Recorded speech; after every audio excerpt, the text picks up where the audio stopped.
Malformações uterinas, útero de Delfo, útero bicorno, útero septado, 2 colos, 2 vaginas, 2 úteros. Malformações, vamos falar sobre isso. Fica aí. Olá, eu sou a doutora Karen. Lembra de mim? Não lembra? Aposto que você já se inscreveu. Não se inscreveu? Se inscreve. Tá bom? Vou falar sobre o assunto malformações uterinas. O útero ele pode sofrer alguns problemas quando ele vai ser formado. E o útero ele vem de 2 lugares diferentes que se juntam e formam um útero. Nesta junção pode dar alguma coisa errado. E aí é que vem essas malformações. Então assim, vamos supor que isso aqui é meu útero, tá? Uma garrafinha.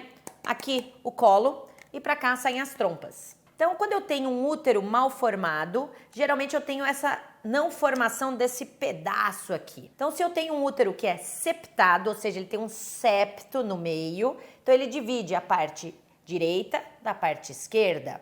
Se eu tenho um útero bicorno, ele tem 2 chifrinhos aqui. Então, ele é um pouquinho mais curto aqui nesta parte e aqui ficam 2 chifrinhos.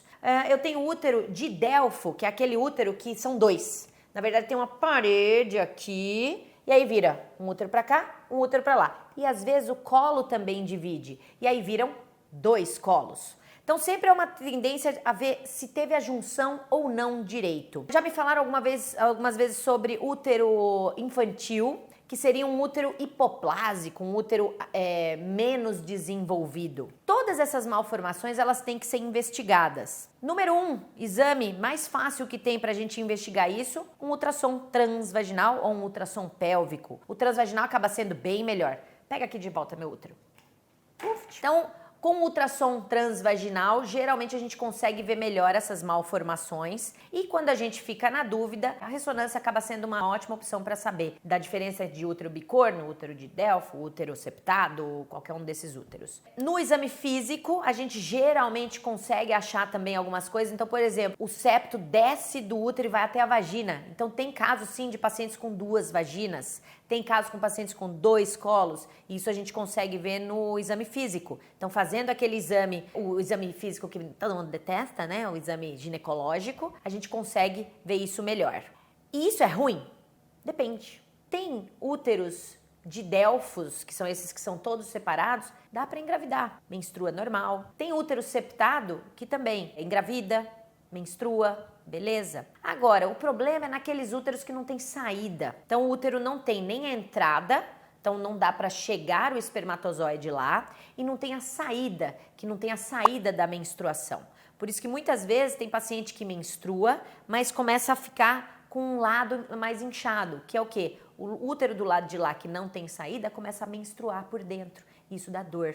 Por isso que é importante a gente dar uma olhada. Muitas vezes para adolescente eu peço sempre um ultrassom pélvico no começo para ver esse negócio de cólica, essas coisas, para ver se não tem nenhuma malformação uterina. Então por isso que é importante a gente dar uma olhada. A cólica é normal, mas até um certo ponto. Então a gente vai olhar. Algumas vezes você tem que fazer cirurgia, algumas vezes você não tem que fazer nada.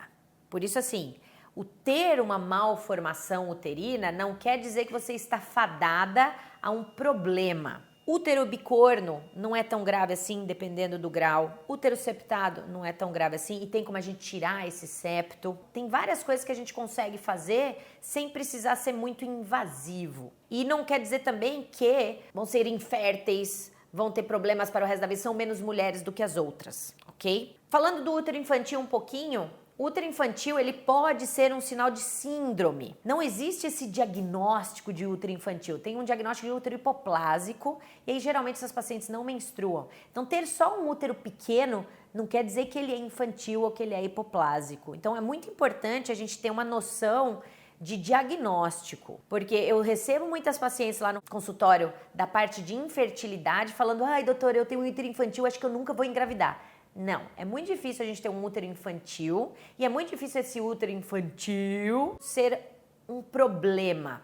E aí a gente precisa ver as causas desse útero infantil, que sim, as causas podem ser um problema. Então, síndromes genéticas, síndromes de malformação. Então, o rim pode estar posicionado num outro lugar. Então, às vezes, malformações uterinas podem falar de malformações em outros lugares, por isso que é importante a gente estar dando uma olhada. Mas tudo tem graus. Os mais graves são mais raros e os mais comuns ou os mais simples são mais frequentes. Muita calma com o diagnóstico de malformação uterina. Geralmente não é um atestado de problema. Então é muito importante a gente olhar. E o que essa malformação pode causar?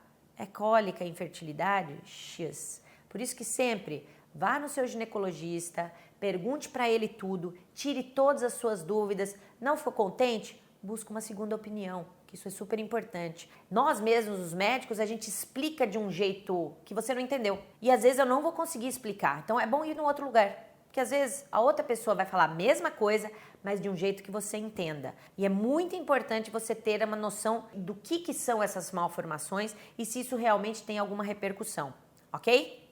Foi sério? Mais ou menos, né? Então assim, terminando, claro, como sempre, mídias sociais, site www.doutorakaren.com e, é claro, inscreva-se e faça as outras coisas, porque eles já estão me olhando aqui com uma cara de bronca. Ai, Jesus! E tem o sininho, e tem o joinha. Beijo, beijo.